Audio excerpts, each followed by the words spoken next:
Fast, focused, and fearless. Here's everything you need to know as you jumpstart your day. I'm Pauline Verzosa. Pag-asa reports that severe tropical storm Kristine has gradually decelerated while moving northwestward over northern Luzon. And now let's get more information about this from our mobile journalist Francis Orsho, who joins us live this morning. Francis, what is the latest on severe tropical storm Kristine, and will it continue to bring torrential rains this Thursday?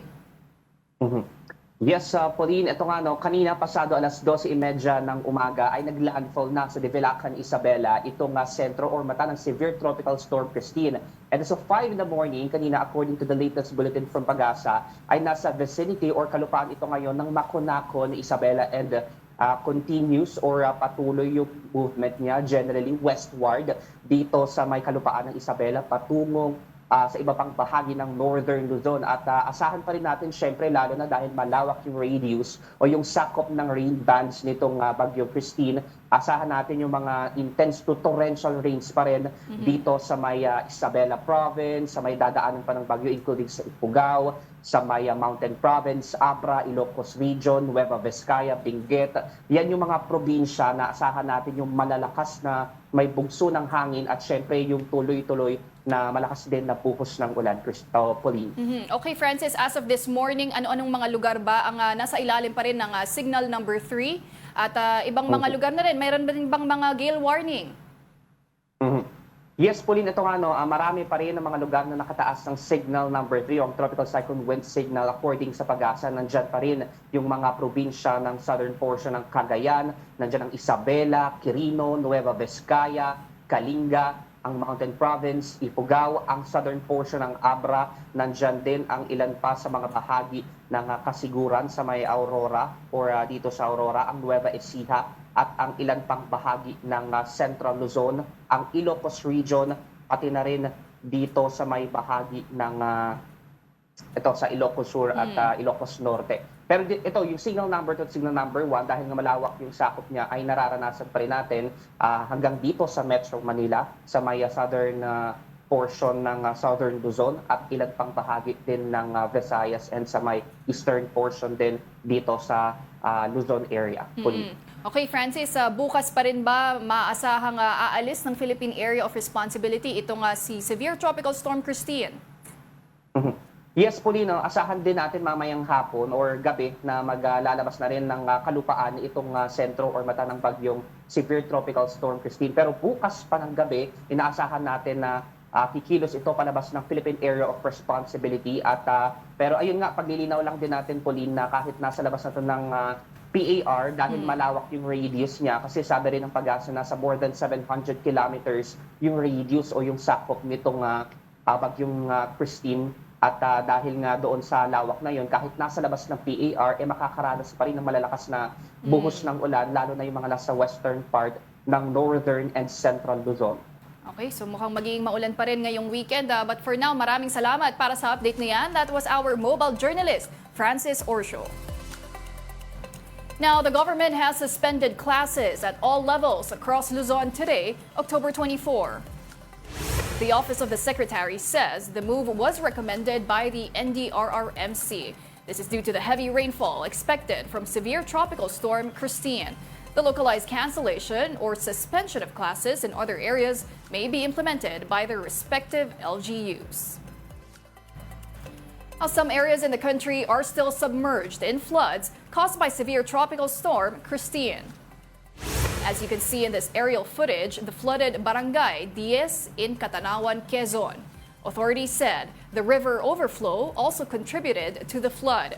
Meanwhile, in Isabela, residents are already feeling the impact of Kristine even before it made its landfall. Authorities assured Isabela residents that they are ready for Kristine's wrath once it reaches their province. Lahat ng local DRRM offices naka-ready na. All of them have WASAR equipment and they have WASAR trained personnel. Let's now take a quick look at today's other headlines. In the Philippine Star, victims of Apollo Kibuloy confronted their alleged abuser at the Senate yesterday. They claim to have been groomed to perform sexual services for the Kingdom of Jesus Christ leader as part of their spiritual journey. In response, Quiboloy gave blanket denials and invoked his right against self-incrimination. And in business world, the Philippine Chamber of Commerce and Industry released an action plan for the government. Now, this includes President Bongbong Marcos identifying barriers to business operations and developing an infrastructure master plan. They also called on the president to enact a comprehensive investment bill and digitize local government services. Residents in Bicol said the wrath of severe tropical storm Kristine is the worst one they've experienced in decades. It was so bad that former Vice President Leni Robredo is now asking for boats because rescue trucks became useless due to the floods. Gio Robles has that report.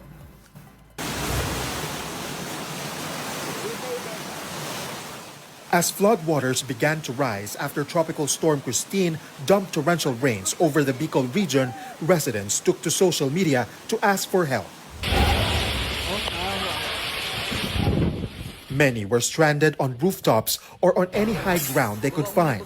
The provinces of Albay, Camarines Sur, and Naga City were among the worst hit. Ayan o. Sa may kalsada, may namamangka kung gaano kalalim ang tubig sa amin. Severe flooding began yesterday afternoon with streets flooding knee-deep in a short amount of time. As the rains continued, rivers began to overflow. Floods suddenly reached waist, then chest-deep. And finally, the surging water swept away cars and even entire homes. Entire villages turned into lakes.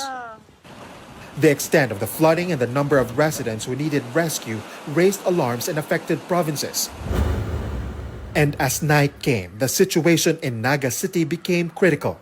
Roads were submerged in chest-deep water.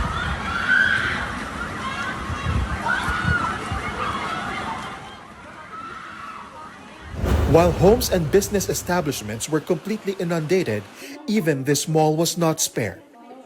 Former Vice President Leni Robredo led calls for help, asking for boats as the city's rescue trucks were rendered useless due to the floods. Residents said this was the worst flooding they've seen in decades and they were all caught off guard. Ngayon lang po talaga tumaas ng ganito yung tubig. Hindi po kami umaasa na ganito talaga taas yung tubig. Sa tagal ko pong naninirahan po dito sa Naga, ito talaga po yung pinaka-worst experience po siya.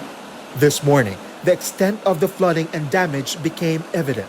Despite still flooded streets, residents took the time to help each other. In Albay, these rice fields in Libon town are now covered in thick mud. In Barangay Bonbon, houses remain submerged.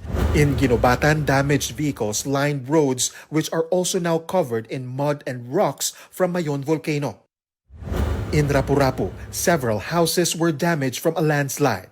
Houses in Pulangi were also damaged by mud flows. An initial report from Police Regional Office Bicol set the casualties with 3 dead and 6 injured. For News 5, Gio Robles, We're One News.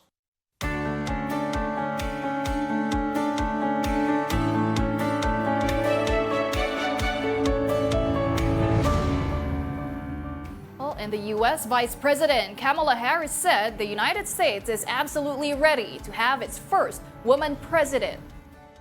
In a TV interview, the Democratic presidential candidate expressed confidence that the U.S. will elect her as its first female president.